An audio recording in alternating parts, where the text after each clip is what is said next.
Hola, en el video anterior estudiamos la operación básica del transistor bipolar.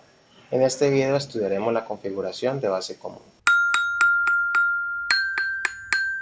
Tenemos aquí un transistor bipolar PNP con su respectivo símbolo, donde hemos conectado una fuente entre base y emisor y otra fuente entre base y colector. Esta configuración en particular se conoce como base común, enfatizando el hecho de que el terminal de la base es común tanto para la entrada como para la salida del dispositivo. Adicionalmente, la base es el terminal más próximo o está directamente conectado a tierra.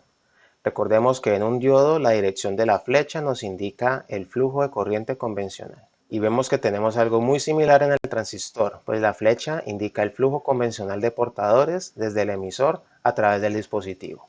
Esto es también válido para el transistor NPN, solo que los portadores mayoritarios son electrones cuya carga es negativa, y por lo tanto la corriente fluye en la dirección que vemos en la figura, es decir, de derecha hacia izquierda. Para describir el comportamiento del dispositivo debemos estudiar las curvas características de entrada y salida. La entrada está relacionada con la corriente en emisor que se produce al aplicar un voltaje entre la base y el emisor para distintos valores de voltaje entre base y colector. Aquí vemos una curva muy similar a la que teníamos para el diodo de silicio, así que podemos anticipar que las aproximaciones que usamos en los módulos anteriores nos van a ser bastante útiles para el análisis de circuitos con transistores. Luego, la salida está relacionada con la corriente en colector en función del voltaje entre base y colector para distintos valores de corriente de entrada y E. Aquí podemos caracterizar tres regiones de interés: la región activa, la región de corte y la región de saturación. La región activa es la que encontramos en la zona central, que es empleada en amplificadores sin distorsión y la obtenemos cuando la unión base-emisor está en polarización directa y la unión base-colector está en polarización inversa. La región de corte es la que encontramos en la parte inferior, donde la corriente en emisor es básicamente la corriente inversa de saturación en la unión base-emisor, pues ocurre cuando esta unión no está en polarización directa. Esta corriente es típicamente en el orden de los microamperios y vamos a aproximarla en general a cero. La región de saturación que vemos en la zona izquierda de la curva ocurre cuando el voltaje colector base es menor a cero y es obtenida cuando ambas uniones se encuentran en polarización directa.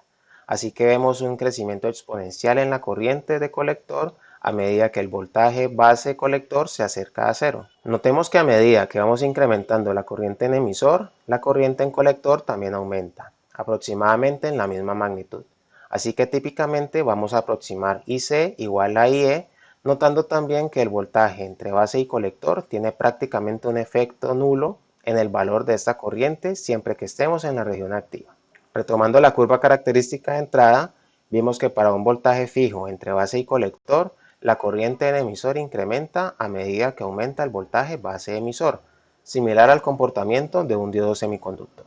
De hecho, cuando incrementamos el voltaje base-colector, vemos un efecto mínimo en la curva característica, así que vamos a ignorar los cambios producidos por el voltaje base-colector. Aplicaremos entonces el modelo por piezas lineales para cualquier voltaje entre base y colector. Y luego, asumiendo que la resistencia equivalente de la unión PN es muy pequeña en polarización directa, vamos a aproximarla a cero y usamos el modelo simplificado. Así como el voltaje de activación del diodo de silicio es aproximadamente 0.7 voltios, diremos que el transistor se encuentra encendido cuando el voltaje base emisor sea de 0.7 voltios. Con esta aproximación tenemos que el transistor se encuentra en la zona activa para cualquier nivel de corriente en el emisor, que será controlada por componentes circuitales externos. Miremos ahora este ejemplo con las curvas características. Determinemos cuál es la corriente en colector si la corriente en el emisor es de 3 mA y el voltaje colector base es de 10 voltios. Identificamos en la curva característica cuál es la corriente en el emisor, en este caso es la de 3 mA, y luego buscamos cuál es el voltaje entre colector y base, que nos dicen es de 10 voltios, por lo tanto encontramos un punto de intersección. Y si miramos ahora en el eje de corriente en el colector, encontramos que la corriente es aproximadamente igual a la corriente en el emisor, es decir, 3 mA. Ahora, si movemos el voltaje colector base desde 10 voltios hasta 2 voltios, aproximadamente por aquí, vamos a encontrar que la corriente en el colector sigue siendo aproximadamente 3 mA y por lo tanto vemos un efecto prácticamente nulo en el voltaje colector y base mientras que nos encontremos trabajando en la región activa. Nos piden ahora que utilizando las características características de entrada, determinemos cuál es el voltaje base emisor necesario para que la corriente en colector sea de 4 mA utilizando un voltaje colector base de 20 voltios. Aquí podemos ver que para 4 mA prácticamente las tres curvas nos dan un nivel de voltaje bastante similar, que si luego proyectamos hacia el eje de voltaje vamos a encontrar que el voltaje aproximadamente entre base y emisor es de 0.74 voltios. Si utilizamos ahora nuestro modelo de voltaje constante, vamos a tener que para 4 mA y de hecho cualquier nivel de corriente mientras estemos en la zona activa, el voltaje base de emisor va a ser aproximadamente 0.7 voltios,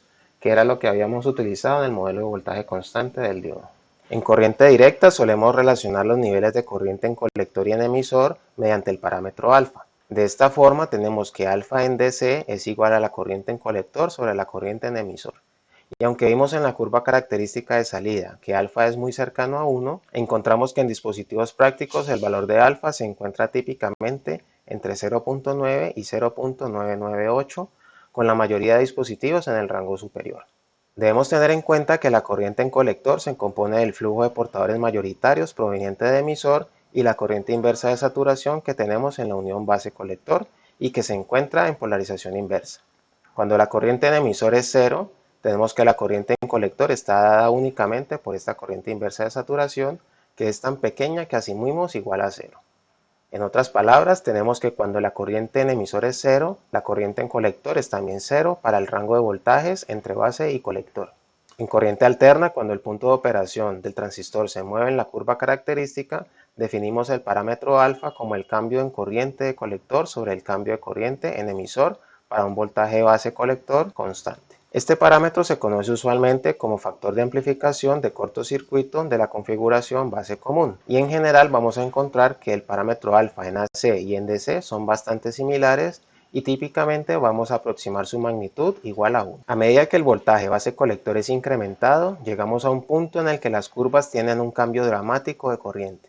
Este efecto está dado en general por un efecto avalancha similar al que vimos en el diodo en la zona de ruptura. Dado que la unión base-colector está en polarización inversa, tenemos que para voltajes significativamente altos se genera un efecto avalancha que a su vez resulta en un incremento abrupto en la corriente en colector. El voltaje máximo permitido para evitar este comportamiento se encuentra como BBCBO o BBRCBO, con BR de breakdown, en la hoja de datos típicas de un dispositivo, y debemos tener en cuenta que esta limitación aplica únicamente para la configuración de base común.